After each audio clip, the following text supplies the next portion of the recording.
कैथी लिपि का इतिहास हमारा तैयार तो हो गया 2008 में, लेकिन अब इसको छापे कौन। हम उसको लेकर के दिल्ली गए, कई प्रकाशकों के पास गए तो बोला ये कैथी होता क्या है। एक बोला जो भी हम छाप देंगे तो खरीदेगा कौन, एक बोला जो इसको खरीदने का छपाने का पूरा पैसा दीजिए तब हम छापेंगे। और मेरा तो दावा है जो सबसे अधिक मुसलमान ही अभी पढ़ने वाले हैं कैथी, पटना से लेकर के सारे ज़िलों में। जो हिंदुस्तान टाइम्स में रामचंद्र गुहा जी ने पूरे फुल पेज पर में उस किताब का समीक्षा कर दिया। अब समीक्षा करने के बाद तो किताब हॉटकेक हो गई, बैठे बैठे भैरवलाल दास गांधी के चैंपियन हो गए। कैथी को एक जाति से जोड़कर देखा जाता था, तो अभी आपके काम के बाद आपको क्या लगता है कि वो चीज़ कुछ खत्म हुआ है? कायस्थों ने ही कैथी को खत्म करने के लिए अंग्रेज सरकार के पास आवेदन दिया।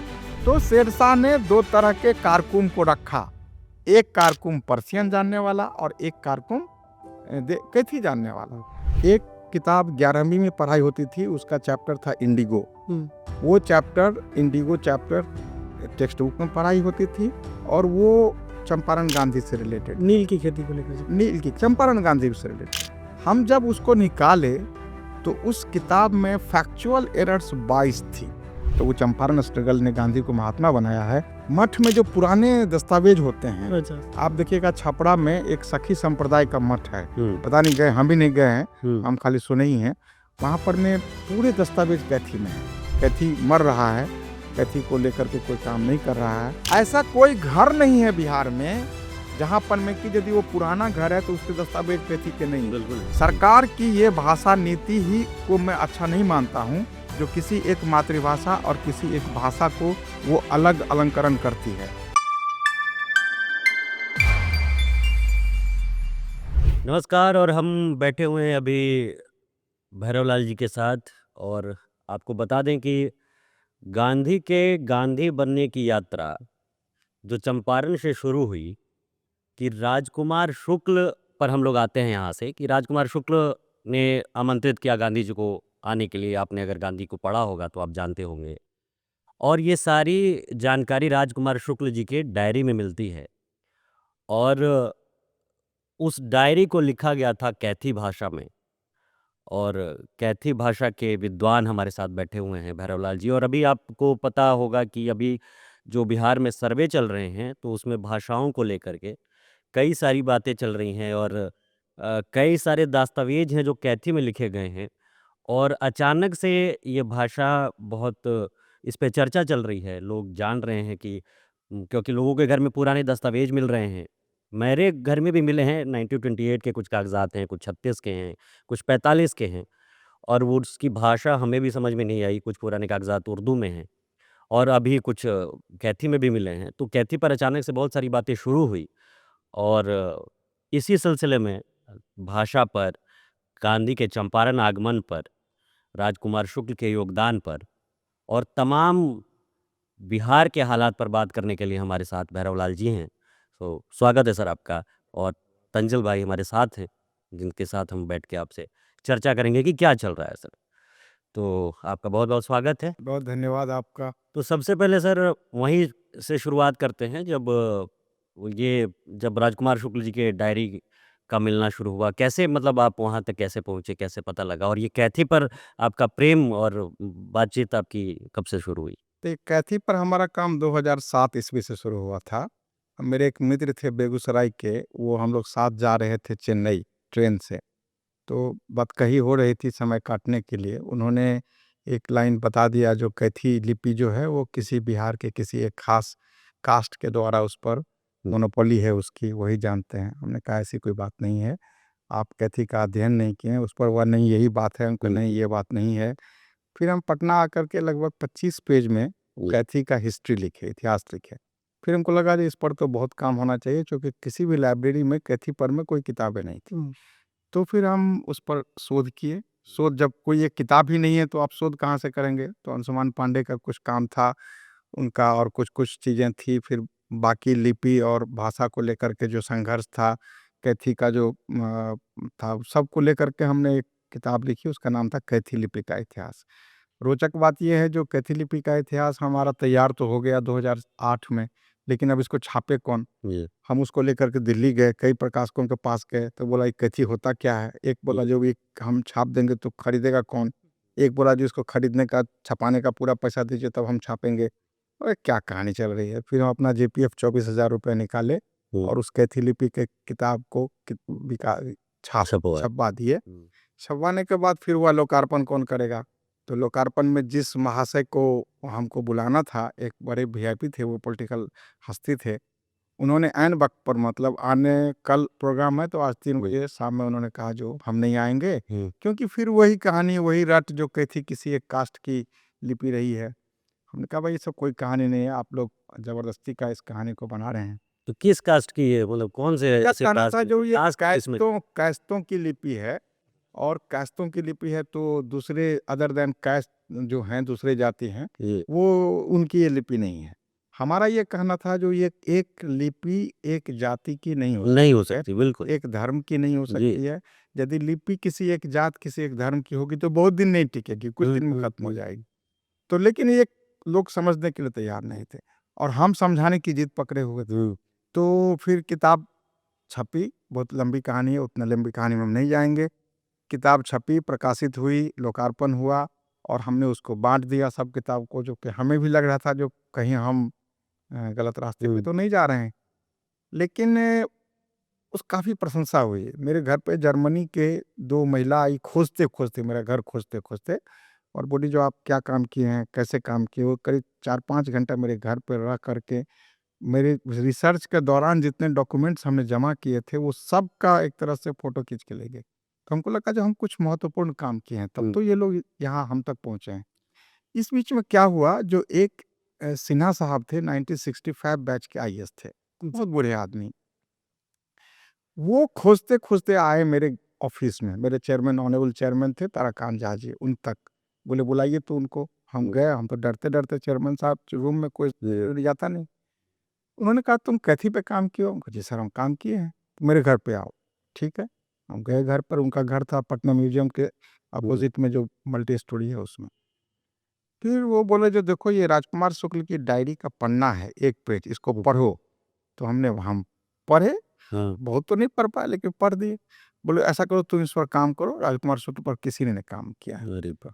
हमने कहा सर हम नहीं काम करेंगे इस पर। जी। क्यों नहीं काम करेंगे? जो तब तक हम भगत सिंह और फ्रीडम स्ट्रगल पर बहुत काम कर चुके थे। हुँ, हुँ। तो हमारी इच्छा थी जो फ्रीडम स्ट्रगल पर में पूरे भारत को लेकर के हम रिसर्च करें, और वैसा रिसर्च करें जो कि किसी ने आज तक नहीं किया, अभी तक ठीक, लाइमलाइट में नहीं ठीक, आई। ठीक।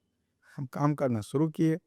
उन्होंने कहा जो नहीं तुम गांधी पर काम करो। हम कहा हम नहीं काम करेंगे गांधी पर। ये भगत सिंह और गांधी दोनों 2 ध्रुव ध्रुव के आदमी हैं, और एक आदमी से दोनों ध्रुव पर काम करना संभव नहीं है, अच्छा। और हम लोग गांधी पर नहीं काम करेंगे। उन्होंने दो क्या एज रही होगी आपकी तब, उस टाइम? मेरी एज क्या रही होगी, ये कहानी हम आपको बता रहे हैं 2011-12 की कहानी बता रहे हैं।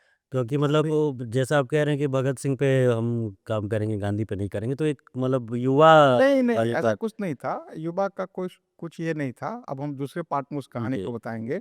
वो भगत सिंह के जो सबसे नज़दीकी मित्र थे, उनका नाम था बटुकेश्वर दत्त। जी, बटुकेश्वर दत्त। बटुकेश्वर दत्त वो हमारे बिहार विधान परिषद के सदस्य हुआ करते थे, जहाँ हम नौकरी करते थे। हुँ। 2011 में हमारा 100 साल हो रहा था विधान परिषद का, तो हमारे ऑनरेबल चेयरमैन साहब ने कहा जो तुम बटुकेश्वर दत्त पर किताब लिखो। हमने कहा जो ये किताब हम तो पढ़े नहीं हैं, तो नहीं, कोई आदमी क्या बचपन से पढ़ के आता है, जो विषय जो पढ़ता है उसी का एक्सपर्ट हो जाता है। तो हमें लगा हम भी एक्सपर्ट हो सकते हैं। बोले हाँ, तुम पढ़ो। तो हम पढ़ना शुरू किया। बटुकेश्वर दत्त पर भी वही कहानी थी, किताब तो लिखी नहीं गई थी। हुँ। तो जिस विषय पर किताब नहीं लिखी गई है, शोध नहीं हुए हैं, तो उस पर बड़ा मुश्किल होता है काम करने में। फिर हम काम करना शुरू किए, भगत सिंह को खूब पढ़े, खूब पढ़े, खूब पढ़े। फिर बटुकेश्वर दत्त पर किताब लिखे। तो बटुकेश्वर दत्त पर किताब लिखने के बाद मेरी जो इच्छा थी, जो भगत सिंह को तो सब पहचानते हैं। भगत सिंह तो यूथ के हीरो हैं। हीरो है, हाँ, लेकिन भगत सिंह अपनी जेब में करतार सिंह सराभा की फ़ोटो लेके चला करते थे। अब वो करतार सिंह सराभा को कम से कम हिंदी बेल्ट में कोई नहीं कोई जानता। नहीं जानता। जी। तो हमारी इच्छा थी जो भाई अनसंग हीरो जो हैं, उन पर में काम किया जाए, क्योंकि जो प्रचलित हीरो हैं उनके बारे में सब जानते हैं। तो हम शुरू कर दिए थे काम। करतार सिंह सराभा जो थे वो गदर आंदोलन के हीरो थे। 1915 का जो अमेरिका में गदर आंदोलन हुआ था, तो हम उस पर काम शुरू कर रहे थे। इधर ये हमको बोले जी नहीं आप गांधी पर का इस पर काम शुरू किया, हम कहे नहीं हम दोनों काम नहीं करेंगे, हम एक साथ में एक काम करेंगे।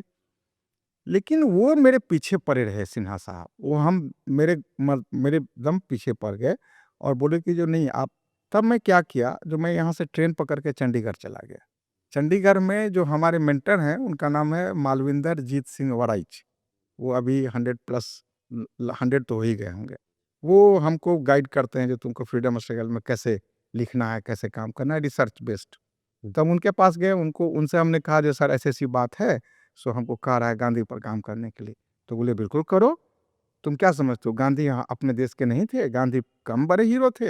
हम कहे सर हम तो भगत सिंह पर काम करते हैं। तो बोले तुम्हारी ये मूर्खता है जो तुम भगत सिंह को और गांधी को अलग अलग लाते हो, सो जाके काम करो, काम करना बहुत ज़रूरी है। तब हमको ताकत मिल गई, हम वहाँ से पटना आए। पटना से आए तो फिर सिन्हा साहब के साथ गए। उन्होंने कहा लाइए आपके पास क्या डॉक्यूमेंट्स, तो उनके पास में वो 1917 की डायरी का फोटो स्टेट था। हमने कहा ठीक है लाइए, ये वो कैथी में लिखी हुई थी। हम आपको थोड़ा करेक्ट कर दें, जो कैथी कोई भाषा नहीं है, कैथी एक लिपि है और इस कैथी लिपि में कई भाषाएं लिखी गई हैं। तो कैथी तो जैसे देवनागरी एक लिपि है, कैथी एक लिपि है। तो हम गए, तो फिर हम उसको ट्रांसलेट किए। जब हमसे ट्रांसलेशन का हम परफेक्शन नहीं हुआ क्योंकि बहुत पुरानी ट्रांसलेशन पे आने से पहले डायरी तक आप पहुंचे कैसे, उसको भी थोड़ा बताएं क्योंकि पता है आपको, जो सिन्हा साहब के पास में वो डायरी थी। अच्छा उनके पास ऑलरेडी उनके पास डायरी थी, फोटो स्टेट थी, ओरिजिनल नहीं थी। और फोटो स्टेट बहुत अच्छे तरीके से नहीं की गई थी। तो हमने उसको पढ़ा, तो हम पढ़ते गए लिखते गए, जो वर्ड हम रुकते थे। फिर मेरे गांव के थे, हमारे चचेरे भाई लगते हैं, उनके पास गए, वो उनको कैथी आती थी। हम बोले इसको आप शुद्ध कर दीजिए, उन्होंने शुद्ध कर दिया। शुद्ध करने के बाद कैथी आपको पढ़ने कैसे मतलब आई? कैथी आपने पढ़ना कैसे सीखा? मैंने बताया ना, जो कैथी 2008-9 तक में हम उससे जो लड़ाई हुई थी हमारे मित्र से, अच्छा उसके बाद हम कैथी के पीछे पड़ गए। तो हम वो सीखे, हम उसको कैथी सीखे। कैथी में कोई उसके आप बाद ही आपने साथ के बाद ही और सीखा कैथी पढ़ना? सीखना कोई बड़ी बात नहीं है। देवनागरी जानने वाला सीख सकता है? आधा घंटा में सीख सकता है। कैथी को अननेसेसरी सब हवा बना के रखा हुआ है। कैथी में कुछ नहीं है। हाँ, कहाँ कुछ है, पर्शियन वर्ड्स जो जमीन के दस्तावेज होते हैं ना, उसमें पर्शियन वर्ड्स होते हैं।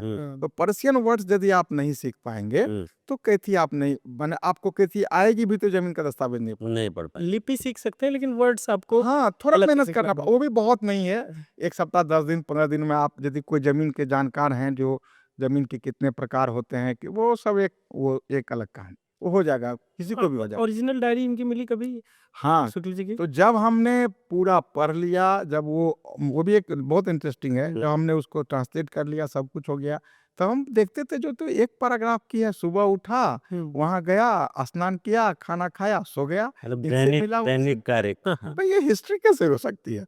तो बड़ा उधेड़-बुन में थे। फिर सोचे ना, इसकी हिस्ट्री इसको बनानी चाहिए। तो हिस्ट्री बनाने के लिए हम चंपारण गांधी का पूरा किताब पढ़ गए। जो भी दस्तावेज अवेलेबल था, जो भी था, बीबी मिश्रा से लेकर के सारा पढ़ के चाट गए हम, जो क्या था चंपारण गांधी। फिर उसमें से राजकुमार सूद से रिलेटेड चीज़ों सबको निकाले, जो इंटरेस्टिंग चीज़ था वो सबको निकाले। फिर भी हमको संतोष नहीं हुआ। फिर भी किताब तो पांडुलिपि तो बन गई। अब फिर कहानी छपाएगा कौन? देखिए, जो शुरू-शुरू में जो कोई लेखक या रिसर्चर होता है, उसके सामने में जो सबसे बड़ी समस्या होती है, वो प्रकाशन की होती है। तो छपाएगा कौन? 3 साल हम उस पांडुलिपि को लेकर के फिर से घूमना शुरू किए। हम आर्काइव्स में गए, बिहार सरकार के पास गए, कई प्रकाशक के पास गए, भाई ये छाप दीजिए। राजकुमार शुक्ल हमारे बहुत बड़े आइकन थे, बिहार के हीरो थे, आप इसको छापिए। बोले नहीं, सब हम नहीं छापेंगे। फिर कहानी हुआ ये था, जो हेतुकर झा जी का आपने नाम सुना होगा, बहुत बड़े विद्वान थे, पटना यूनिवर्सिटी के वो सोशियोलॉजी के हेड ऑफ द डिपार्टमेंट रह चुके थे। उनको वो एक दरभंगा में कामेश्वर सिंह कल्याणी फाउंडेशन के हेड थे। बड़े दिग्गज विद्वान थे। मैं तो एक लाइन उनके बारे में इतना भी कहता हूँ, अब तो उनको स्वर्गीय हो गए हैं। जो मैंने अपनी ज़िंदगी में जो बड़े विद्वान देखे, उसमें से एक हेतुकर झा थे। हेतुकर झा जी को किसी ने कहा जो हमारे पास में एक पांडुलिपि है, तो उन्होंने मुझे फ़ोन किया, जो आप आइए। हम गए देखने के लिए। बोले मालूम हुआ जो आपके पास पांडुलिपि है? हम कहे सर पांडुलिपि तो है, तो आप हमको दिखाइए। हम दिखाए उनको। बोले हम ये पांडुलिपि छाप देंगे कल्याणी फाउंडेशन से, शर्त यही रहेगी 3, हम किसी को रॉयल्टी नहीं देते हैं, हम कॉपीराइट अपने पास रखते हैं, और ये यदि सुरेंद्र गोपाल साहब बोल देंगे जो ये अच्छी है तब। Surendra Gopal head of the department history रह चुके हैं, पटना यूनिवर्सिटी के बड़े दिग्गज इतिहासकार। फिर वो प्रकरण हुआ, सुरेंद्र गोपाल जी ने ओके कहा, फिर वो छाप दिए। उससे पहले जब वो प्रेस में जाने लगी, तो प्रेस वाला बोला जो ये इतना मन अच्छा से नहीं है फोटो स्टेट, तो ये नहीं छपेगी, बढ़िया आएगा ही नहीं इसका इम्प्रेशन। तब फिर वो था उनके घर पर में राजकुमार शुक्ल का जो पैतृक गांव है सतवरिया, वहाँ पे रखा हुई थी। फिर यहाँ से स्पेशल गाड़ी से प्रेस वाले गए, सारे का वो हाई रेजोल्यूशन में फोटो लिए, फिर वो किताब छपी। 650 रुपया दाम रख दिए। हम लोग तो किताब के लोकार्पण में गए थे, बिंदेश्वर पाठक जी उसका किताब का लोकार्पण किए थे दरभंगा में। हम वहां से मुंह लटका के आए जो इसका 650 दाम रख दिए हैं, हेतु करजादी, इसको कौन खरीद। कौन से साल में आई किताब? 2013 में। तो हम उनके पास एक सप्ताह के बाद डरते डरते गए, और बड़े बड़े बुजुर्ग थे, डरते डरते गए, सर 650 रुपया दाम रख दिए हैं। तो बोले तो क्या आपको क्या इससे दिक्कत है? हमको तो कोई दिक्कत नहीं है सर, किताब नहीं बिकेगी तो हमारे मन में होगा जो इतना पूंजी लगा दिए हैं आप। तो बोले आपसे हम पूछने के लिए गए थे जो कितना पूंजी लगाना है। अब ठीक है, उनका कॉन्फिडेंस था तो हम चुप हो गए। कुछ ही दिन के बाद देखे जो हिंदुस्तान टाइम्स में रामचंद्र गुहा जी ने पूरे फुल पेज पर में उस किताब का समीक्षा कर दिया। अब समीक्षा करने के बाद तो किताब हॉटकेक हो गई। बैठे बैठे भैरवलाल दास गांधी के चैंपियन हो गए और गांधी के एक्सपर्ट हो गए। पूरे देश दुनिया में वो किताब फैल गई। अभी भी एक जगह हम चेक कर रहे थे जो ये कहाँ कहाँ किताब है, तो करीब 65 देशों के विश्वविद्यालय के लाइब्रेरी में वो किताब पड़ी हुई है। सर क्योंकि रामचंद्र गुहा जी ने खुद गांधी पे बहुत बड़ा काम किया है, तो उन्होंने उस समीक्षा में क्या लिखा था? क्या देखिए, रामचंद्र गुहा जी जो काम किए थे उसमें ये प्रकरण उनका छूटा हुआ था। अच्छा। दूसरी बात जो ये क्यों वो किए, वो हम तो कहाँ राजा भोज, कहाँ वो। बिल्कुल। उन्होंने अभी तक जो काम किया था वो आर्काइवल डॉक्यूमेंट्स पर काम किया था, सेकेंडरी सोर्स पर काम किया था। हमने पहली बार इतिहास जगत को ये बताया जो गांव के घर में आपके जो कोठी में रखी हुई दस्तावेज है वो भी देश के लिए बहुत महत्वपूर्ण है। और हमने कुछ नहीं किया, रामचंद्र शुक्ला राजकुमार शुक्ल की डायरी को हमने सामने बनाया और उस पर किताब लिख दिया। लेकिन बाद के दिनों में समझ में लोगों को आया जो आर्काइवल डॉक्यूमेंट से सुपीरियर क्वालिटी की डॉक्यूमेंट्स वो होती है जो लोगों के घर में होती है, क्योंकि वो दूध की तरह रॉ है, 24 कैरेट होती है। अब देखिए इसका उपयोग कहाँ हुआ। आप जो एनसीईआरटी और गवर्नमेंट ऑफ इंडिया जो किताब छापती है, जो बच्चे पढ़ते हैं 11वीं 12वीं 10वीं में, उस किताब के बारे में ये कहा जाता है जो बड़े ही ठोक ठाक करके उसके तथ्यों को दिखाया जाता है। हमने एक किताब 11वीं में पढ़ाई होती थी, उसका चैप्टर था इंडिगो। वो chapter Indigo chapter text book में पढ़ाई होती थी और वो चंपारण गांधी से रिलेटेड, नील की खेती को लेकर, नील की चंपारण गांधी से रिलेटेड। हम जब उसको निकाले तो उस किताब में फैक्चुअल एरर्स 22 थी। एनसीईआरटी की किताब। क्या क्या? जैसे कि महात्मा गांधी पहुंचे हैं, पहले मुजफ्फरपुर पहुंचे हैं, उन्होंने लिख दिया जो वहां पहुंच, ऐसी चीजें लिखी हैं। जैसे उन्होंने लिख दिया राजकुमार शुक्ल अनपढ़ थे। राजकुमार शुक्ल अनपढ़ तो नहीं थे। नहीं। उस जमाने में कोई आदमी प्रत्येक दिन की डायरी लिख रहा है। छोड़िए विजनरी क्या थे, लीडर क्या थे, उसे हटा दीजिए, वो डायरी लिख रही है। अब आपको यदि हम कहेंगे जो क्या आपको आज के डेट की जो मॉडर्न कंप्यूटर लैंग्वेज आती है, तो आती है। आप कहेगा नहीं हमको तो नहीं आती है, क्योंकि हमने स्कूल में सीखा नहीं, कॉलेज में सीखा नहीं। तो आप क्या अनपढ़ हो गए? नहीं हुए अनपढ़। हमारे समय में जो पढ़ाई हो रही थी वो हमने पढ़ाई किया। राजकुमार शुक्ल के समय में कैथी की पढ़ाई होती थी। हाँ, तो कैसे पढ़े? आप उनको कहिएगा जो आपको अंग्रेजी आती है तो नहीं आती है, तो नहीं आती, तो आप मूर्ख हो गए, आप अनपढ़ हो गए। पूरे दुनिया में यही प्रचलित किया गया था राजकुमार शुक्ल के बारे में जो वो अनपढ़ थे। एक बार आपके दिमाग में घुस गया जो राजकुमार शुक्ल अनपढ़ है, एनसीईआरटी किताब पढ़ के जिस बच्चे को आईएएस बनना है, आईपीएस बनना है, सब कुछ बनना है, वही किताब पढ़ के बनते हैं। एक बार हो गया तो वो उसको अंडर एस्टिमेट करते हैं, उसकी विजनरी पावर को नहीं देखते हैं जो ये कहाँ तक जा सकता है। राजकुमार शुक्ल को आप डायरी को तो बात छोड़ दीजिए, हमने उस डायरी से करेक्शन किया था पूरे चंपारण गांधी की हिस्ट्री को। यहाँ पर विधान परिषद में ध्यानाकर्षण उठा था, भारत सरकार तक गई थी, अखबारों में इसको छापा गया था जो भैया आप फैक्चुअल एरर्स को ठीक कर लीजिए, आपको ये कोई अधिकार नहीं बनता है जो बच्चों को आप गलत तथ्य पढ़ाइए। लेकिन सबसे बड़ी बात है जो राजकुमार शुक्ल ने उस समय में, जिस समय में जो परिस्थिति थी भारत की 1910 में, 1911, 12, 15 में, उस समय में जो उन्होंने 1906 में शेख गुलाब के साथ उन्होंने जो काम किया था पीर मोहम्मद मुनीस के साथ जो उन्होंने काम किया था, उस काम की यदि आप आज यदि समालोचना करेंगे तो आपको लगेगा जो वह आदमी समय से बहुत आगे होकर के जनता की नब्ज, राजनीति और सरकार की को अंग्रेजी सरकार की चीज़ों को वो समझता था वो, और उसको कैसे शुद्ध किया जाए, दुरुस्त किया जाए, कैसे व्यवस्था को ठीक किया जाए, कैसे अंग्रेज को यहाँ से बाहर निकाला जाए, किसानों को कैसे रिलीफ पहुँचाई जाए, उनको कैसे तंग तबाह करने से बचाया जाए। ये सब के पीछे न सिर्फ़ उसकी सिद्धांत थी, बल्कि व्यवहार रूप में भी करके वो दिखा दिया था। जो एक बिहार के सुदूर क्षेत्र में रहने वाला आदमी, अभी भी आप यदि सतवरिया जाएँगे तो आपको लगेगा जो भई ये तो समथिंग अलग देहात टाइप का है। हुँ। वहाँ रह कर के वो कानपुर, एक एक पैर में कानपुर है, एक पैर में पटना है, एक पैर में मुज़फ्फरपुर, दरभंगा है, एक पैर में साबरमती है, हाँ, वो कैसे मैनेज कर रहा है? कैसे मैनेज, उसके पास में ₹1 भी नहीं है। वो एक साधारण सा किसान है वो, अपना अपने हाथ का खाना खाना बना के खाता है, और ऐसे भारत में कोई, इस उत्तर भारत के कोई पत्रकार और कोई संपादक या कोई व्यक्ति नहीं था, कोई वकील, कांग्रेस का नेता नहीं था जो उस व्यक्ति को आदर नहीं कर रहा है। और उस व्यक्ति की ताकत इतनी थी जो नहीं चाहते हुए भी गांधी को वो चंपारण लाता है, गांधी को इन्वॉल्व करता है। और महात्मा गांधी को, जैसा इन्होंने कहा, महात्मा को यदि महात्मा किसी ने बनाया है तो वो चंपारण स्ट्रगल ने गांधी को महात्मा बनाया है। और महात्मा गांधी ने अपने पूरी ज़िंदगी में किसानों के लिए जो संघर्ष चंपारण में किया था, वैसा संघर्ष तो पूरी ज़िंदगी में और कहीं नहीं किया वो। तो ठीक सर है, ये इससे बड़ा डायरी तक संघर्ष। पहुँचने से पहले राजकुमार शुक्ल जी की डायरी तक, कि राजकुमार शुक्ल जी का कहीं ज़िक्र ही नहीं था, मतलब हिस्ट्री में या गांधी के से रिलेटेड ये जो। ये कहना ये कहना ठीक नहीं होगा। महात्मा गांधी ने अपनी आत्मकथा में भी राजकुमार शुक्ल की बड़े अच्छे से प्रशंसा किया। जी, तो जब महात्मा गांधी खुद खुद ही कह राजकुमार रहे शुक्ल हैं। को हीरो बना हाँ, के चले गए, तो हमारी क्या औकात है जो 1926 में उन्होंने, महात्मा गांधी ने वो अपनी आत्मकथा कथा लिखी लिखी, है, बिल्कुल। और हम तो 1912-13 में 2012-13 में काम कर रहे हैं। इस बीच में ऐसा कोई ग्रंथ नहीं है चंपारण के बारे में जो शुद्ध रूप से लिखता हो, जो राजकुमार शुक्ल का वो चर्चा नहीं किया हो।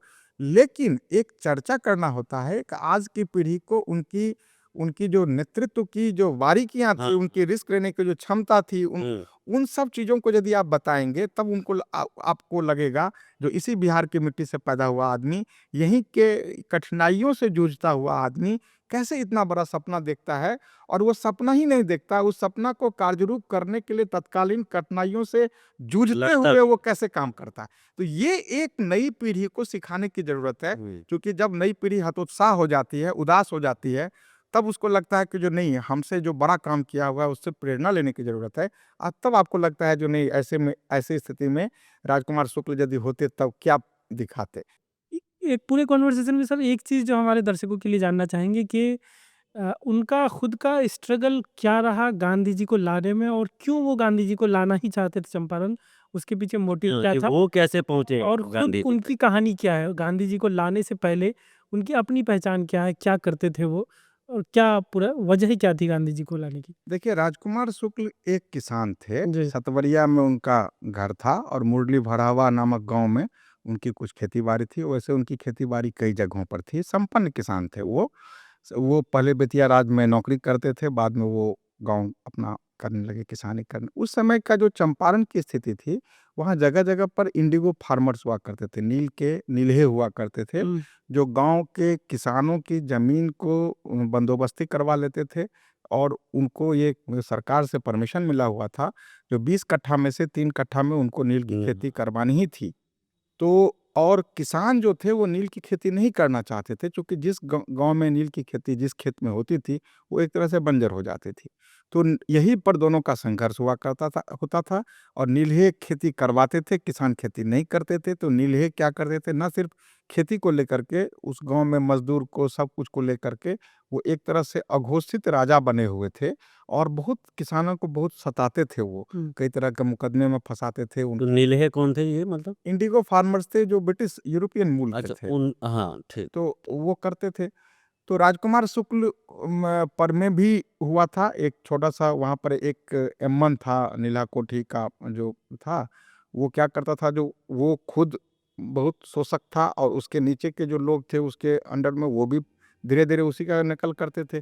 तो इसके खेत के आगे, गाँव घर के आगे में एक कोला था, वहाँ आलू की खेती हुई थी। उसका आदमी आया, बोला आलू दे दो, यहाँ पर मैं आधा आलू, बोला जो नहीं, जो खेत घर के सामने में होता है, उसमें आलू नहीं दे सकते हैं। उसी में झगड़ा हुआ, इसको फंसा दिया मुकदमा में फंसाने के बाद ये जेल गया, और जेल से यदि आप चाणक्य का इतिहास पढ़ेंगे और इनका इतिहास पढ़ेंगे तो आपको एक जैसा लगेगा। वो जेल के गेट पर ही अपने शिखा पर हाथ धर के संकल्प लिया था कि इस चंपारण की धरती से इस नीले को हम हटा करके ही शांत होंगे, उसके पहले हम शांत नहीं हो सकते हैं। और इनकी जो खासियत थी राजकुमार शुक्ल की, वो ये थी, जो इनकी सभी लोगों से परिचय थी, चाहे वो गोरख बाबू वकील हों, जितने भी कोर्ट में वकील होते थे उनसे परिचय था, कांग्रेस के लीडर से परिचय था, और फिर वो वकालत होते होते राजेंद्र बाबू पटना तक पहुंचते थे, या फिर मुजफ्फरपुर के जितने वकील थे सब तक पहुंचते थे। पत्रकार, वही वकील जो थे वही कांग्रेस के नेता होते थे, वही पत्रकार होते थे, एक तरह से सामाजिक रूप से वही सक्रिय होते थे, सब तक इनकी पहुंच होती थी। तो जिस किसी किसान के पास में कोई आफत संकट आता था, कोई नीलाह से सताया जाता था, किसी पर केस मुकदमा होता था, तो वो राजकुमार शुक्ल तक पहुंचते थे, और राजकुमार शुक्ल उनको लेकर के चले जाते थे वकील के पास में, उनका केस मुकदमा तैयार करना, पैरवी करना। तो एक तरह से अघोषित रूप से वो किसानों के नेता थे वहाँ। अच्छा। तो वो उन्होंने देखा, जो 2 बार वो जेल गए, 2 बार जेल जाने के बाद उनको लगा जो हम इनको नहीं कर सकते हैं। उस समय में 1911 ईस्वी में यहाँ पटना का जो एक अखबार हुआ करता था, वो अखबार यहाँ के लोगों को के बारे में छापता था। तो छापते-छापते उस अखबार को अंग्रेज़ों ने बंद करवा दिया था। बंद करवाने के बाद ये लोग फिर चले गए कानपुर। कानपुर से उसमें प्रताप निकलता था, उसके संपादक हुआ करते थे गणेश शंकर विद्यार्थी। तो विद्यार्थी जी ने कहा, जो भाई तुमको इस सब चक्कर में पड़े हुए हो, तुमको कुछ नहीं हो सकता है। गांधी जी 1915 में दक्षिण अफ्रीका से आए थे। वो बोले जो गांधी जी को तुम पकड़ लो, गांधी जी ऐसा ही वहाँ पर काम किए हैं, और तुम गांधी जी को यदि चंपारण बुला लोगे तो तुम्हारी कष्ट दूर हो जाएगी। उसके बाद ये गांधी जी के पीछे पड़ गए, पहले चिट्ठी लिखे, फिर मिले, फिर बात किए। गांधी जी तैयार नहीं हो रहे थे, बहुत लंबी कहानी है। 1916 में कांग्रेस का अधिवेशन हुआ था लखनऊ में, वो गए मिलने के लिए, गांधी जी नहीं तैयार हो, बोले हम तो नील देखे ही नहीं है, आप बात करिए। और कांग्रेस के कोई नेता नहीं तैयार हुए, लेकिन राजकुमार शुक्ल उनके पीछे पड़े रह गए। लखनऊ से कानपुर गए, कानपुर में भी गए, वहाँ साबरमती गए, साबरमती में भी गए, वहाँ से कलकत्ता आए, कलकत्ता में भी गए। अंत में गांधी जी को हथियार डाल करके वो शुरू में 3 दिन के लिए आए, लेकिन जब आकर के इन्होंने देखा जो सारा कुछ जो शुक्ल जी बताए वही था, तो गांधी जी ने कहा जो चलिए हम, वो दिक्कत ये हो गया, जो उस समय में जो बेतिया के जो मोतिहारी के जो ये थे एसडीओ थे जॉर्ज चंदर, वो गांधी जी पर मुकदमा चला दिया। 18 तारीख को उनको जेल में हाजिर, माने कोर्ट में हाजिर होना पड़ा गांधी जी को। तो गांधी जी ने कहा जो हम आपकी बात नहीं मानते हैं, आपको जो करना है कर लीजिए, वही गांधी का चंपारण सत्याग्रह है। तो आपको हमको जेल में डालना है डाल दीजिए, हम आपकी बात को, रूल को नहीं मानते हैं। अब जो नहीं मानते हैं तो उसको रूल को वापस लेना पड़ा, उसको मुकदमा वापस कर, गांधी जी हीरो बन गए। उसके बाद गांधी जी ने वहाँ पर में किसानों की स्थिति जाननी चाहिए, सब उनके वॉलंटियर्स आ गए पूरे भारत से, पूरे भारत का ये न्यूज़ बन गया, अखबारों में निकलने लगा, गांधी हीरो बन गए। यहीं से चंपारण सत्याग्रह शुरू हुआ, और गांधी एक किसानों के दुख दर्द को सबसे नज़दीक उनके घर में जा कर के सब तकलीफ को समझे, जो यहाँ क्या स्थिति है। उसके बाद उन्होंने यहाँ पर में सत्याग्रह तो पहले ही कर दिया था, एजुकेशन शुरू किया, बरहरवा लखन सेन भितरवा और मधुबन में स्कूलें खोली, हेल्थ पर में काम किया, सफाई पर काम किया, महिलाओं पर काम किया। इस तरह से गांधी जी पूरे उस समय में पूना से महिलाओं को लाया, और जगहों से महिलाओं को लाया, यहाँ पर महिला अवेयरनेस पर में काम किया। तो गांधी जी ने 8 महीना रह करके यहाँ के फिर चंपारण वो पे सिलसिला पूरा चलता रहा। संजोग कहिए या दुर्योग कहिए, राजकुमार शुक्ल की सारी डायरी कोई न कोई लेके चला गया वहाँ उनके घर से। तो टोटल कितनी डायरियाँ थी उनकी? सब किसी को पता ही अब नहीं है। अच्छा, एक ही 1917 की एक ही डायरी उनके पास रह गई थी। आपने जो पूरी किताब लिखी सिर्फ एक डायरी के हाँ, आधार पर। वही पीरियड है, संजोग कहिए, जो गांधी जी जो आए हैं 1917 में ही आए हैं, हाँ। और वो 17 वाली डायरी उनके घर में रुकी हुई थी। तो ये सारी चीज़ें जो आपने बताई, ये सब कुछ डायरी में कैथी लिपि में हाँ, ठीक दर्ज है, दर्ज है। लेकिन वो उन्होंने अपने बारे में लिखा है, जो आज हम क्या किए। हाँ। तो गांधी किनसे मिले, गांधी आज कहाँ गए हैं, गांधी, तो आज के जो इतिहासकार होते हैं, वो बहुत छानबीन करके चीज़ों को नहीं लिखते हैं, और उसमें उससे उनकी गलती हो जाती है, और गलती हो जाती है तो ये शुद्ध कैसे होगा? यदि गलती को शुद्ध नहीं किया जाएगा तो वही गलती फिर से दोबारा होती रहेगी। जैसे हमने कहा, जो किसी ने लिख दिया, जो वो राजकुमार शुक्ल अनपढ़ थे, तो फिर वही आज तो तक आपके काम के बाद क्या करेक्शन किया गया एनसीईआरटी नहीं, एनसीईआरटी को हम और लोगों ने चिट्ठी लिखी हाँ। और एनसीईआरटी करेक्शन हुआ होगा। फिर हम भी उसके पीछे नहीं पड़े हैं, जो क्या हुआ, किसी ने कहा जो आप उसके पीछे पड़िएगा तो वो चैप्टर ही हटा देगा उसमें से। अच्छा। तो हमने कहा भाई चैप्टर तो कम से कम रहने दे, थोड़ी गलती तो शुद्ध कर लेंगे हम लोग। तो ये एक है, चंपारण आज भी गांधी का क्षेत्र है। चंपारण को जितना, लेकिन अभी भी बहुत काम करने की ज़रूरत है। आप साबरमती आश्रम, हम तो पिछली बार 2 बार साबरमती आश्रम गए हैं, वहाँ रह करके आए हैं।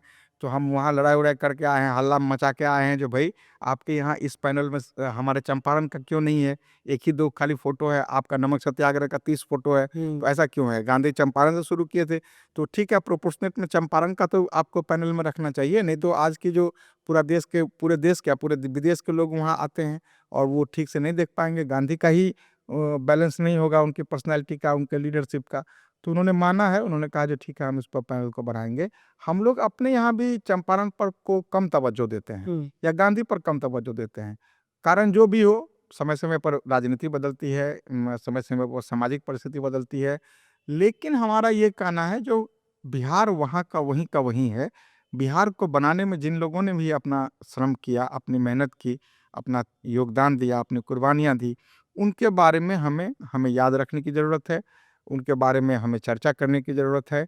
यदि आप विश्वास करिए, यदि आप अच्छे लोगों की चर्चा नहीं करेंगे, तो बुरे लोग हाथ पकड़ा करके आपको चर्चा करवाएँगे। तो आपको यदि लगता है कि नहीं, अच्छे लोगों की चर्चा करनी चाहिए, तो आप अच्छे लोगों की, हीरो की चर्चा करिए। नहीं चर्चा करिएगा तो विलेन तो समाज का जो होगा आपसे चर्चा करा ही लेगा। ये आप मान के चलिए, ये एक सामाजिक एक विद्वता है। चीज़ जो मैं जानना चाहूँगा, एक चीज़ रह गया, जो रामचंद्र गुहा जी ने लिखा आपके बारे में हिंदुस्तान टाइम्स में, तो उनकी जो किताब थी उसमें क्या शुक्ल जी के बारे में बिल्कुल मेंशन नहीं था? नहीं, शुक्ल जी के बारे में मेंशन था, लेकिन हम जिस गहराई से शुक्ल जी के और तो चंपारण उसमें को भी क्या उठाए थे, टेक्सचुअल गलतियाँ थी? नहीं, उन्होंने बहुत संक्षेप में लिख कर निकल गए थे वो। डेप्थ में नहीं थी? नहीं गए, चूँकि उनके पास में तो ये तो आर्काइवल डॉक्यूमेंट्स तो थी नहीं। ये आगे की जो उनकी किताब की संस्करण आई तो उसमें क्या उन्होंने नहीं, उस चीज़ वो को ऐड किया है? चंपारण पर में उनकी वो ने चंपारण पे नहीं, गांधी गांधी पर में उस प्रकरण में नहीं आई है उनकी किताब। अच्छा। आएगी तो ज़रूर करेंगे, क्यों नहीं करेंगे? जब उन्होंने इतने इतने बड़े हृदय और इतना बड़ा बड़प्पन, जो उनके तो हम पैर के धूल के बराबर भी नहीं है, और उन्होंने हमसे आज तक हम मिले भी नहीं है, उनसे कभी टेलीफ़ोन पर बात भी नहीं हुई है, कभी मेल भी नहीं हुई है, और उन्होंने उस किताब के बारे में हिंदुस्तान टाइम्स ऐसे बड़े अखबार में पूरे एडिटोरियल पेज में उन्होंने चर्चा किया।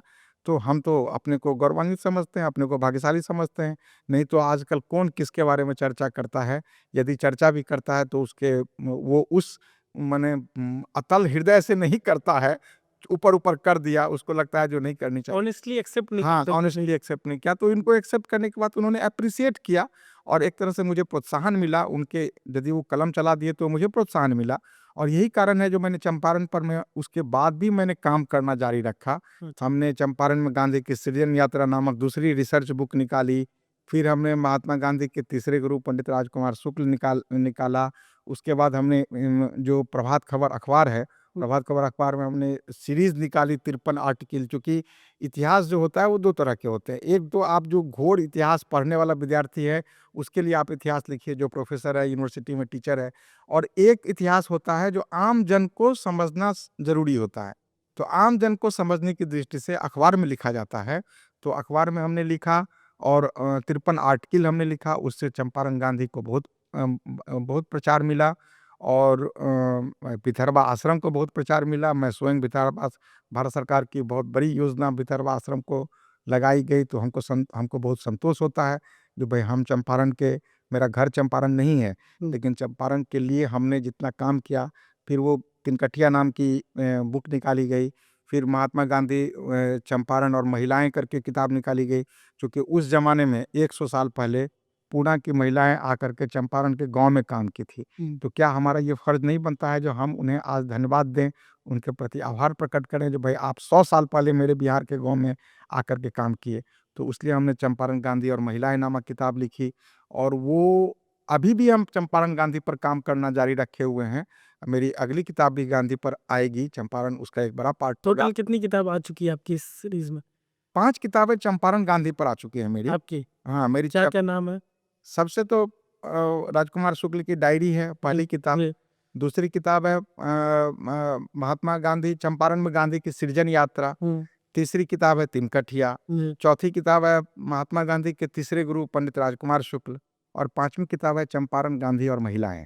तो ये किताबें कोई खरीदना चाहे क्या मार्केट पे अवेलेबल है या किसी वेबसाइट जो कहीं? खरीदना या लेना या खोजना चाहता है उसको मिल ही जाता है। अच्छा। अदरवाइज मेरा काम किताब लिखना होता है, प्रकाशक कोई होता है, बेचने वाला कोई होता है। अब हम तीनों काम नहीं कर सकते हैं, करेंगे तो कुछ भी हमसे नहीं होगा। नहीं, लेकिन एक बार लोगों को ये पता भी लगना चाहिए क्योंकि पुस्तक मेला और कई जगह वैसे मिलती है यहाँ प्रकाशक बुक्स एनेमी में किताबें हैं। वो ये जो गांधी मैदान में जो गांधी संग्रहालय है उसका भी बुक स्टॉल है, वहाँ भी किताबें हैं। वो किताबें मतलब easily Amazon available पर है जहाँ available हैं, तो कोई खरीदना चाहे तो खरीद सकता है। एक तो गांधी, उस पर ही पढ़ने वालों की संख्या कम है। दूसरी बात चंपारण, फिर और कम हो जाती है। तो हम कमर्शियल एंगल से नहीं देखते हैं। हमको इतनी किताबें लिख देनी है जो मेरे मृत्यु के बाद जो आगे वाली पीढ़ी है उसको कम से कम सारे एंगल्स के बारे में एक जानकारी रहे। पता लग जाए। अभी भी हमको कल फोन आया था, जो हरिवंश साहब पर एक भी किताब नहीं है, आप हरिवंश साहब पर किताब लिखिए। हमने गांधी के बाद जो उनके जितने भी शागिर्द थे, हमने उसको लोगों को प्रोत्साहित किया है। जो किसी ने शेख गुलाब पर काम किया है, किसी ने पीर मोहम्मद मुनीस पर काम किया है। हम खुद हरिवंश साहब पर काम करना चाहते हैं। गोरख बाबू पर काम करने के लिए हम आदमी ढूंढ रहे हैं। फिर मुजफ्फरपुर के जितने थे उन सब पर। तो सिर्फ गांधी कह के नहीं होगा, गांधी के उस समय के जितने भी लोग थे जिन्होंने गांधी के साथ मिल करके काम किया, आप उनके भी योगदान, उनकी भी की भी चर्चा होनी चाहिए। तब हाँ, जो आपने जो डायरी से पूरी जो सिलसिला आपका शुरू हुआ, तो जब आप उस फील्ड को एक्सप्लोर करते हैं तो क्या उनके अलावा और किसी की ऐसी डायरी आपके नज़र में आई या किसी ने आपको बताया हो कि और लोगों की डायरी कैथी में लिखी गई है इसलिए उनकी कहानी बाहर नहीं आ पाई है, यूपी के हों बिहार के हों, मतलब जो कैथी वाला पूरा इलाका है, इस इलाके में क्या और ऐसी डायरियाँ हैं, ऐसी देखिए चीज़ें हैं? डायरी बड़े लोगों की, अब यदि ऐसे तो सारे लोग डायरी लिखते थे अपनी जी, उस जमाने में, उस कैथी जमाने में लिखते थे। जी। लेकिन हम उस डायरी को बहुत तवज्जो नहीं देंगे क्योंकि वो बड़े नाम नहीं हैं। हमारे लिए तो एक बड़े नाम भी होना जरूरी है, चाहे वो कैसी भी स्थिति में हो। लेकिन हम यदि कोई अनाम आदमी है तो उसके द्वारा डायरी में क्या लिखी गई है, उदाहरण के लिए यदि कोई लोकगीत लिखा हुआ है, कोई यदि ऐसी चीजें लिखी हुई हैं जो हमारे लोक के लिए बहुत महत्वपूर्ण है, वो हमारे लिए महत्वपूर्ण हो जाती है। तो डायरी को आधार बना करके हमने काम करना शुरू किया था। जैसे कि मठ है, मठ में जो पुराने दस्तावेज होते हैं, अच्छा। आप देखिएगा छपरा में एक सखी संप्रदाय का मठ है, पता नहीं गए, हम भी नहीं गए हैं, हम खाली सुने ही हैं। वहां पर में पूरे दस्तावेज कैथी में है। उस समय के सारे गीत कैथी में लिखे हुए हैं। अभी एक सहरसा में बनगांव महिसी में एक मठ है जो कि उस मठ में भी सारे दस्तावेज वो अंग्रेजों द्वारा कलेक्ट किए गए थे और सब के सब कैथी में है। सर एक बार ये भी बता दीजिए कि ये बेल्ट कौन कौन सा हुआ, मतलब कौन कौन से एरिया आएंगे जहाँ ये कैथी लिपि प्रयोग में? कैथी का जो बेल्ट है वो बड़ा बहुत विशाल है। आप मालदा से उठाइए, वेस्ट बंगाल का पूरा बिहार ले लीजिए, और बॉर्डर एरिया से सटे हुए जो जिसको आप तराई क्षेत्र कहते हैं उसको नेपाल को ले लीजिए, यहाँ से आप पूरा झारखंड को ले लीजिए, थोड़ा छत्तीसगढ़ में भी घुस जाइए, उस लेकर के आप पूरा आगरा से लेकर के इधर आपका गोरखपुर रेंज से लेकर के पूरा का पूरा बिहार सारा कैथी करेंगे। विशाल बेल्ट है ये, बहुत विशाल बेल्ट है। इसमें कितनी भाषाएं कैथी लिपि में थी या हैं ये कहना कठिन है। और हमको दुख ये तब होता है, दो चीज का हमको बहुत दुख होता है। यदि एक लिपि मर जाएगी तो एक संस्कृति मर जाएगी, एक ये ध्रुव सत्य है। और लिपि मर रही है, कैथी मर रहा है, कैथी को लेकर के कोई काम नहीं कर रहा है। दूसरी बात एक और होती है, जो देखिएगा जो भाषा पर में बहुत सारी संस्थाएं हैं, सरकार द्वारा स्थापित, जनता द्वारा स्थापित। लिपि पर में कोई संस्था आपको आज तक नहीं मिली होगी जो खालिस लिपि पर काम करती है। तो ये हमारा ये कहना है जो लिपि पर भी काम होना चाहिए, लिपि को बचाने के लिए क्या करना चाहिए ये होना चाहिए। हम अपने स्तर से काम कर रहे हैं। हमारे एक मित्र हैं डॉक्टर शिव कुमार मिश्रा जी, हम एक संस्था से जुड़े हुए हैं, मैथिली साहित्य संस्थान। हम दोनों मिल करके उसको कैथी को बचाने के लिए पिछले 10 साल में कम से कम तो 2000 से अधिक आदमी को हम लोगों ने कैथी सिखाई है। और उसी की चर्चा आप कर रहे थे, जो सर्वे उर्वे या सब, हम तो 10 साल से 12 साल से कह रहे हैं लोगों को, जो कैथी नहीं सीखेगा तो ये परिस्थिति उत्पन्न होने वाली है। जमीन के दस्तावेज को लेकर के जो लड़ाई बिहार में हो रही है, हम्म। उसमें सबसे ज्यादा क्राइम जमीन को लेकर के रवि हो को रही है। बिल्कुल और जमीन के दस्तावेज खुद मालिक को नहीं पता है जो हमारा दस्तावेज में क्या क्या क्या रहा लिखा है। हुआ है। बैंक में जाते हैं आप लोन लेने के लिए, बैंक मैनेजर को नहीं पता है जो दस्तावेज में क्या लिखा हुआ है। कोर्ट में जाते हैं, ना वकील साहब जानते हैं, ना जज साहब जानते हैं कि इस दस्तावेज में क्या लिखा हुआ है। तो एक तरह से पूरा अंधेरा है, शून्य की स्थिति है। और हम क्या है जिसको मानने के लिए तैयार नहीं है। क्यों नहीं मानने के लिए तैयार हैं? तो किसी ने कह दिया जो ये इस जात की लिपि है, किसी ने कह दिया इस धर्म की लिपि है, किसी ने कह दिया इस क्षेत्र की लिपि है। हमको कई बार सुनना पड़ा, एक आदमी राजगीर से आया, हमको फ़ोन किया आप आइए तो हमसे मिलने के लिए। हम गए, बड़े पोस्ट से रिटायर किए थे, कंकड़बाग गए मिलने के लिए। क्या बात है? तो आप तो बहुत चतुर हैं, मिथिला के रहने वाले हैं। वैसे ही मिथिला वाले बहुत चतुर होते हैं। हम क्या हुआ, क्या सरसों बताइए। ये कैथी तो हमारे यहाँ की लिपि थी, आप कैसे इस पर किताब लिख दिए? हम अरे कहे सर हम आपके यहाँ की लिपि थी तो हम क्यों नहीं लिखेंगे इस पर में? और ये आपकी लिपि कैसी थी? भोजपुरी के तो हाँ हम तो 2012 के बाद हम हल्ला करना शुरू किए जो भोजपुरी वालों से, जो भाई आपको अष्टम अनुसूची में स्थान नहीं मिलेगा हाँ आपके बिल्कुल भोजपुरी को। मैसिव जब तक ये नहीं कहिएगा जो कैथी हमारी, लिपि जब तक लिपि नहीं होगी तो भाषा नहीं बन नहीं सकती बन है, सकती। वो बोली रह जाएगी। तब आप भाई लोगों ने वो कैथी को लिखना, कैथी कैथी लिखना शुरू किया है। अभी भी हम कह रहे हैं जो कैथी पर खूब काम कीजिए। 300-400 साल का दस्तावेज तो मेरे पास में है हुँ। जो भोजपुरी लिपि की है। आप चले जाइए ना, जहाँ भी उठाइएगा भोजपुरी, वहाँ सब कैथी ही मिलेगा आपको। चाहे आप भिखारी ठाकुर को उठाइए, कहीं भी उठा, किसी को भी उठाइए, सब कैथी मिलेगा आपको। लेकिन राजकुमार शुक्ल का तो हमने हुँ। उदाहरण ही दे दिया। लेकिन क्या है, जो आपको सबसे पहले अपनी संस्कृति के प्रति आदर होनी चाहिए। अपने को एक वॉलंटियर बना करके अपनी भाषा, संस्कृति के लिए क्या काम करेंगे वो सोचना चाहिए। इसमें आपको पैसा नहीं मिलेगा, इसमें आपको यश नहीं मिलेगा, इसमें प्रतिष्ठा नहीं मिलेगी, लेकिन फिर भी आपको लगना पड़ेगा जो भाई ये मेरी अपनी है ये। लेकिन ये तो मिलना चाहिए ना कि यश प्रतिष्ठा जो भी है, आप क्योंकि आप तो एक आगे-आगे बहुत एक मतलब जो लिपि गायब हो रही है जिसे संरक्षित करने की बहुत सारी बातें होती हैं सरकार के द्वारा भी। तो ये तो एक अच्छी पहल है कि आप कर रहे हैं, तो इसमें क्यों मतलब समाज इस तरह से देखिए, समाज अपनी गति से चलता है। समाज में बहुत कम लोग होते हैं जो अपनी संस्कृति, अपनी भाषा सबको लेकर के संवेदनशील होते हैं। संवेदनशील भी होते हैं तो वो खुद उपयोग करते हैं। लेकिन वो समाज में आगे बढ़ कर के 4 कदम कुछ एक्टिविज़्म करने लगे हैं इसको लेकर के, वैसे लोगों की संख्या कम होती है। हाँ, उनको कहीं से फ़ाइनेंशियल सपोर्ट मिल गया, उनको कहीं से और मीडिया कवरेज मिल गया, ये सब मिल गया तो वो करते हैं। हम यदि जो काम किए हैं उसी काम की बदौलत ना आज हमको आप स्टूडियो में बुलाए हैं। नहीं तो हमारी क्या पहचान थी? हम तो ऐसा कोई तीर नहीं मार लिया है समाज में। तो हम ये भी तो एक तरह से हाँ, स्थायी है ना, नहीं तो हमको क्यों बुलाते आप? क्यों राजकुमार शुक्ल पर हमसे बात करते? क्यों कैथी पर हमसे बात करते? तो मिलती तो है आपको, लेकिन आपको उसके लिए सब्र करना पड़ेगा। लेकिन आप काम कुछ करके दिखाइए लोगों को, समाज को थोड़ा बदल के दिखाइए, समाज में अपनी पहचान बनानी पड़ेगी। उस चीज़ को, जिस कॉज़ को लेकर के आप आगे बढ़े हैं, उस कॉज़ को एक मुकाम तक पहुँचाइए। आज यदि चंपारण गांधी पर में भारत के कम से कम 30 से 40 यूनिवर्सिटी रिसर्च करवा रही है, तो उसका एक कारण है जो हमने बहुत आगे बढ़कर चंपारण गांधी के कॉज़ को लिया था। हमने हमने हमने सरकार को ये बताने का काम किया, जो गांधी का जो लीडरशिप था, वो तत्कालीन भारत में सबसे बड़ा लीडरशिप वो रिस्क था। और राजकुमार शुक्ल ने अपनी सारी संपत्ति बेच दिया। हुँ। उनकी सारी संपत्ति नीलाम हो गई, बिक गई। कुछ ही बची रह गई उनके पास में। उनके अभी भी जो उनके खानदान के लोग हैं, उनको ये भी पता नहीं है जो हमारा कौन-कौन मौजा में ज़मीन था, हुँ। वो नहीं निकाल पाए हैं। लेकिन राजकुमार शुक्ल का तो नाम अमर उसी दिन हो गया जिस दिन महात्मा गांधी ने अपनी आत्मकथा में उसका विस्तार से ज़िक्र कर दिया। तो अब आपको ये डिसाइड करना है जो आप मरने के बाद इस हुँ। धरती पर किस लिए याद किए जाएँगे। सर, जाते-जाते एक चीज़ हम एड्रेस करना चाहेंगे जो बार-बार इस कन्वर्सेशन में आया पूरी बातचीत में, कि कैथी को एक जाति से जोड़कर देखा जाता था। तो अभी आपके काम के बाद आपको क्या लगता है कि वो चीज़ कुछ ख़त्म हुआ है?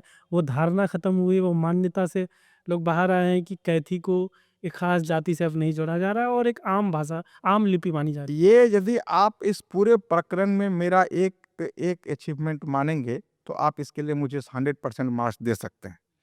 जब मैंने काम शुरू किया था, तो सबसे पहले तो काम का विरोध होता है, फिर व्यक्ति का विरोध होता है, फिर आइडियोलॉजी का विरोध होता है। आपको उससे क्रॉस करना पड़ता है। यदि आप उलझ गए तो उलझ गए। हमने लोगों को बताया, ये राजकुमार शुक्ल की डायरी, राजकुमार शुक्ल तो कायस्थ नहीं थे, वो ब्राह्मण के एक वर्ग में पैदा हुए थे। तो ब्राह्मण के वर्ग में पैदा होकर के हमने एक बड़ा एविडेंस के रूप में लिया, जो ये कास्ट नहीं थे, उनके गांव के अगल बगल में भी कास्ट का गांव नहीं था।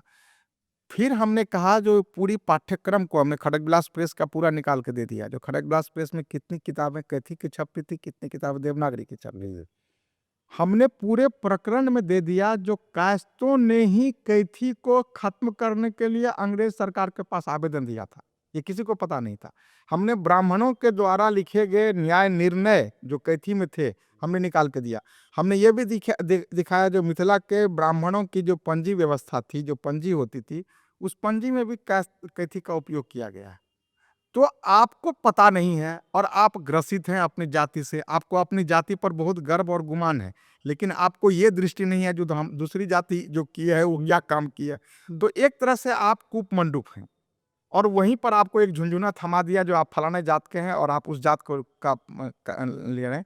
आपको अपनी जाति की भी यदि सेवा करनी है, उसकी उच्चता प्रमाणित करनी है, उसमें से अच्छी चीज़ों को निकाल करके समाज को देना है, तो आपको अपना दृष्टि खोल के रखना पड़ेगा। जो तत्कालीन समाज में अन्य जातियों में क्या हो रही थी, अभी हमने कल तो हम पढ़ रहे थे, जो जो कायस्थ समाचार छपता था यहाँ पर में, और उसके साथ साथ बनियों का समाचार छपता था, तेली का समाचार छपता था। तो क्या आप क्या समझते हैं, जो उसमें अवेयरनेस नहीं थी, उसमें भी अवेयरनेस थी। आप ग्रसित मत होइए, आप अपना दिमाग, वो आपके लिए ही हानिकारक हो जाएगा। समाज को जितने अच्छे ढंग से देखने की दृष्टि आप विकसित करिएगा। हाँ, मैं ये नहीं कहता हूँ जो आप इस जाति में हैं या आप इस जाति में हैं तो उस जाति के प्रति आप गौरव नहीं रहिए, अपने खानदान के प्रति गौरव नहीं रखिए, अपने गांव के प्रति गौरव, अपने स्टेट के प्रति गौरव नहीं रखिए। गौरव भाव विकसित होना अलग बात है, लेकिन दूसरी जाति को कमतर आंकना अलग बात है। कायस्थों ने कैथी लिपि, कायस्थ बहुत ही चतुर जाति होते हैं, पहले भी होते थे। उसने देख लिया जो अब आने वाला समय अंग्रेज का आने वाला है, उसने कहा ये कैथी का हम चक्कर में पड़े रहेंगे तो मेरी सारा जनरेशन पटवारी में उलझ कर रह जाएगा, हम आगे नहीं बढ़ पाएंगे। उन्होंने कहा जो कैथी को ख़त्म करिए, और 1950 आते आते पटवारिका भी ख़त्म हो गई। पटवारिका जो ख़त्म हुई है, आज जो पूरी स्थिति आप देख रहे हैं, उसमें आप कायस्थ आपको पटवारिका में नहीं मिलेंगे, और पहले आपको सारे के सारे कायस्थ पटवारिका में मिलेंगे। जिस दिन से पटवारिका ख़त्म हुई तो कायस्थों में भूखमरी एक फेज में सबसे अधिक आई, लेकिन उसके बाद जब कायस्थ उससे आगे बढ़े तो आज के डेट में देख लीजिए जो जितने भी मल्टीनेशनल कंपनीज हैं, जितने भी कंप्यूटर क्षेत्र हैं, IT सेक्टर हैं, सब कायस्थ भरे पड़े हैं। तो वो उन्होंने अपना रोड मैप देख लिया था जो आगे 100 वर्ष के बाद क्या होने वाला है, और चतुर जाति वही देख लेती है जो धरती किधर जाने वाली है, और उस अपने लिए उसके लिए तैयार करते हैं। लेकिन हम उस इतिहास को हम पीटते रह जाएंगे, जो वो कैथी कायस्थ लिखते थे तो हम कैथी नहीं लिखेंगे। और जमीन का दस्तावेज अपने घर का फाड़ दीजिए आप, ऐसा कोई घर नहीं है बिहार में जहां पर में कि यदि वो पुराना घर है तो उसके दस्तावेज कैथी के नहीं। बिल्कुल। कौन जात, सब जात का वही हालत है। तो सिगुफा एक चला दिया जो कैथी और कायस्थ आपको बर्बाद करके रख दिया। आपने देखा नहीं जो कायस्थ के अलावा भी सारे जाति कैथी लिखते थे, सारे मुसलमान यहाँ पर में कैथी लिखते थे। जितने भी दस्तावेज जो लिखने वाले होते थे कोर्ट में, सब कैथी, आज के डेट में भी कैथी जानते हैं। और मेरा तो दावा है जो सबसे अधिक मुसलमान ही अभी पढ़ने वाले हैं कैथी, पटना से लेकर के सारे जिलों में। तो ये आपको डिस्टर्ब करने के लिए, आपको छोटा बनाने के लिए जाति के रंग में आपको रंग दिया जाता है। आप उस रंग में अपने को अच्छा सुरक्षित महसूस करते हैं, लेकिन जब समय आता है तब आप पीछे छूट जाते हैं। सर एक कनेक्शन ये भी थोड़ा बताइएगा कि कैसे आपने कहा कि कैथी में पर्शियन का भी प्रयोग है, जी, वो क्या कनेक्शन देखिए कैसे? था क्या ना, आप इसको ऐसे समझिए, जो मुगल साम्राज्य से पहले, ये जो अभी का मुगल था, उससे पहले शेरशाह यहाँ आए हुए थे। शेरशाह जो था वो भारत का सबसे विजनरी राजा था। अब देखिए जमीन से यदि आप जुड़े होंगे तो आप देखेंगे जमीन में एक मौजा होता है, उस मौजा में इतने जमीन होते हैं, उसके ऊपर में आजकल सर्किल होता है, सर्किल ऑफिस होता है, उसमें जमीन होते हैं, ठीक है, जिसको आप अंचल कहते हैं। पहले वो ये था कानूनगो हुआ करता था उस जमाने में, और परगना हुआ करता था। शेरशाह ने कहा क्या, जो जमीन आपकी है और आप उनको बेचे या बदलैन किए या कुछ किए, ये दो रैयतों के बीच का मामला है। राजा को इससे कोई मतलब नहीं है। राजा को इसी से इतना ही सही मतलब है, जो राजा को इस मौजे से जितना मालगुजारी आ रहा था उतना मालगुजारी आता है। तो शेरशाह ने दो तरह के कारकुन को रखा, एक कारकुन पर्शियन जानने वाला और एक कारकुन कैथी जानने वाला। कैथी जानने वाला है विद इन द मौजा यदि कोई ट्रांसफर हुआ है, जमीन के स्वरूप में परिवर्तन हुए हैं, उसका वो दस्तावेजीकरण जी। करता था। और जो कारकुन पर्शियन जानने वाला होता था, वो टैक्स से रिलेटेड जो डॉक्यूमेंट्स होता था, वो शीट बना करके राजा के यहाँ भेजता था, जो इतना मालगुजारी कवर हुआ, इतना आपको हम भेज रहे हैं। तो शेरशाह ने इसको ऑफिशियल डॉक्यूमेंट्स बनाया कैथी का, जो भाई कैथी यदि रैयत को ये जानना चाहिए जो उसका जमीन का हस्र क्या है, कौन उसके चौहद्दी में पड़ता है, रकबा क्या है इसका, ये सब चीज़ जानना चाहिए। तो आप देखिएगा जो उसके बाद फिर मुगल सल्तनत आई है। मुगल सल्तनत में क्या हुआ, जो उर्दू और पर्शियन के मिक्स बढ़ते चले गए, बढ़ते चले गए। तो जो ज़मीन के दस्तावेज तैयार करते थे, वो उन्होंने यदि कैथी में भी तैयार किया तो उसमें पर्शियन वर्ड्स डाल दिए, पर्शियन में तैयार किया तो उसमें वो लोकल वर्ड्स डाल दिए। तो इस तरह से यदि ज़मीन के दस्तावेज का आप अनुवाद करना चाहते हैं कैथी सीखने के बाद, तो मेरा ये आग्रह होगा जो पहले ज़मीन के वर्ड्स जो हैं, वोकैबुलरीज जो हैं, उसको पहले पढ़ लीजिए क्या अर्थ होता है। नहीं तो एक पता नहीं नुक्ता चल के हेर फेर से खुदा जुदा हो जाता है। तो पता चला जो छोटा सा नाम में गड़बड़ हुआ, वो नाम में आपने गड़बड़ करके सारा कोरा मतलब मतलब कर बदल दिया, और फिर आप दोष लगाइएगा जो कैथी वालों पर, कैथी वालों ने ऐसा कर दिया। ऐसा नहीं होता है।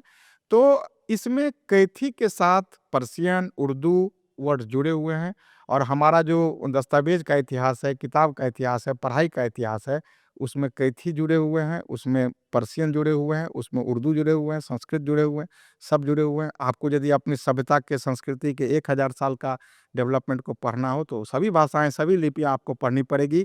यही कारण है जो साउथ ईस्ट एशिया में जब रिसर्च होता है तो 6 महीना पहले उसको पर्शियन और संस्कृत और लोकल भाषा सिखा दी जाती है, और हमारे विश्वविद्यालयों में अभी तक हम उसको भी नहीं सिखा रहे हैं। ये भोजपुरी पे जैसे 8वीं अनुसूची में शामिल करने को लेकर के पिछले कुछ सालों में बहुत सारी बातें हुई हैं और ये बात आई कि भोजपुरी की लिपि नहीं है। जैसे मैथिली है 8वीं अनुसूची में, मैथिली की लिपि है मिथिलाक्षरी। तो भोजपुरी की जैसे आप कह रहे हैं कि कैथी लिपि है भोजपुरी की, तो अब क्या अड़चनें हैं और इस पर क्यों नहीं बात हो रही है? या ये केवल राजनीतिक एक मुद्दा बन के रह गया है कि नहीं भोजपुरी को शामिल किया जाना चाहिए और जबकि आपके पास हर चीज़ है, फिर भी क्यों नहीं 8वीं अनुसूची में? बिल्कुल, आपका ये कहना सही है, जो ये राजनीति की जा रही है। मैं इसको दूसरे उल्टे में आपका उत्तर देना चाहता हूँ, जो मैथिली को 2003 में 8वीं अनुसूची में शामिल कर लिया गया। जी। थोड़ा आप ये नज़र दोहराइए, जो 8वीं अनुसूची में शामिल होने के बाद मैथिली के भाषागत स्वरूप पर में क्या परिवर्तन पड़ा? मैं वैसा व्यक्ति हूँ, जो फॉरबिसगंज के एक डॉक्टर नित्यानंद लाल दास हुआ करते थे, अब स्वर्गीय हो गए हैं, अंग्रेजी के प्रोफ़ेसर थे वहाँ पर मैं। उन दोनों के साथ मिल कर के हमने भारत के संविधान का मैथिली अनुवाद करके अपने पैसा से प्रकाशित किया था 2009 ईस्वी में। मिथिलाक्षरी इसके में? नहीं, देवनागरी में अच्छा, किया था, देवनागरी में। मैथिली भाषा में अच्छा। अनुवाद करके। जी। क्योंकि मेरे भीतर में ग्लानि थी, जो हमारे पुरखों ने इतना संघर्ष करके मैथिली को 8वीं अनुसूची में डाला, आखिर हम क्या फ़ायदा लिए? हम तो पहले भी कविता लिखते थे, कहानी लिखते थे, प्रकाशित करते थे, गोष्ठी करते थे। तो 8वीं अनुसूची में आने के बाद हम पर में क्या क्या हम पर परिवर्तन? परिवर्तन हो गया? क्या सरकार की कोई योजना बदल गई? क्या लेखकों की कोई दृष्टि बदल गई? अब हम आते हैं भोजपुरी पर में। सरकार की ये भाषा नीति ही को मैं अच्छा नहीं मानता हूँ, जो किसी एक मातृभाषा और किसी एक भाषा को वो अलग अलंकरण करती है। हमारी मातृभाषा चाहे जो हो, उसकी बोलने वालों की संख्या चाहे कितनी भी कम हो, हमारे लिए वही पूजनीय है। हमारी वही मातृभाषा, हमको उसी भाषा के प्रति आदर है। आप कोई न कोई आरंगा लगाते हैं जो 20,000 से कम होगा तो वो भाषा नहीं होगी, कभी कहिएगा जो उसकी लिपि नहीं थी तो भाषा नहीं होगी, कभी कहिएगा जो उसका ग्रामर नहीं था तो भाषा नहीं होगा।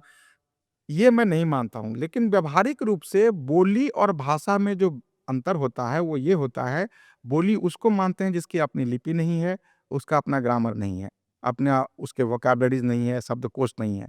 और यदि ये तीनों चीज़ उसके हो गए तो वो भाषा की श्रेणी में आती है।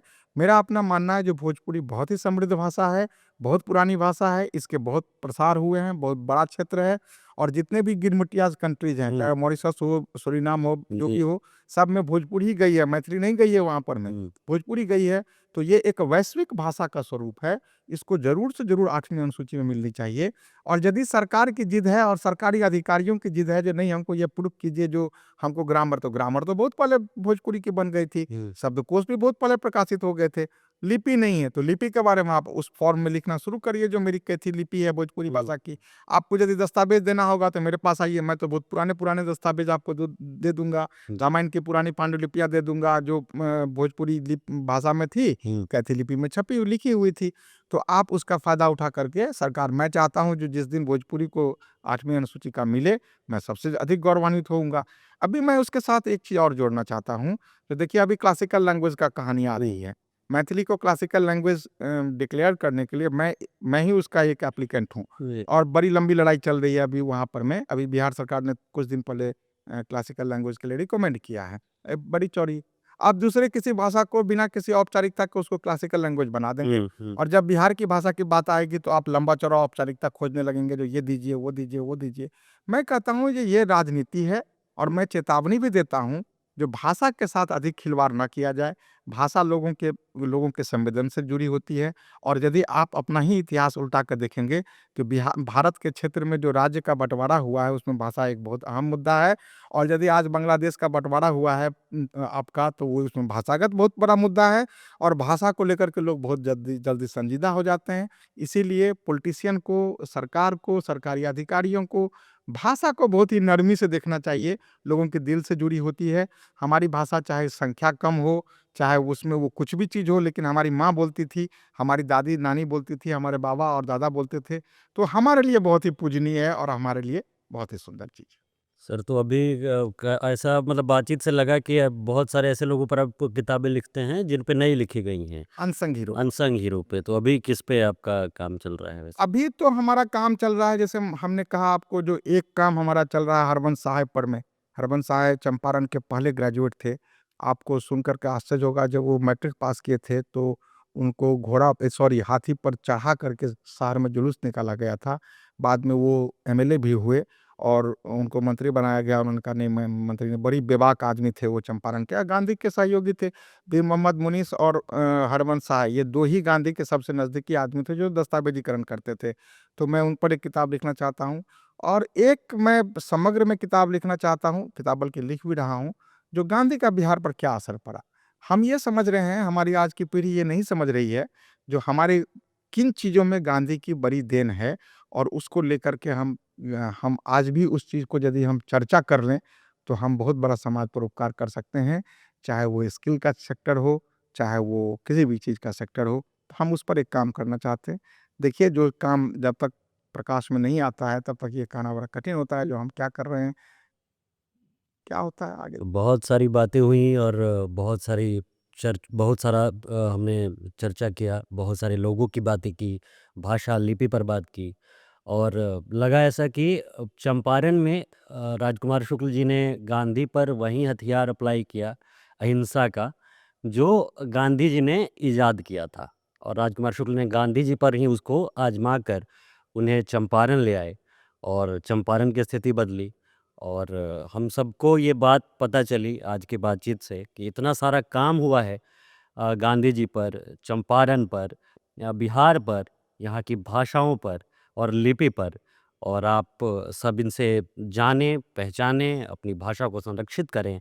हम भी चाहेंगे कि भोजपुरी 8वीं अनुसूची में आए और हमारी भाषा का जो गौरव है, बिहार का जो गौरव है, वो सब बना रहे। बहुत बहुत धन्यवाद सर हमसे बात बहुत करने के लिए धन्यवाद। और इतनी चीज़ों पूरी पर चर्चा करने। धन्यवाद।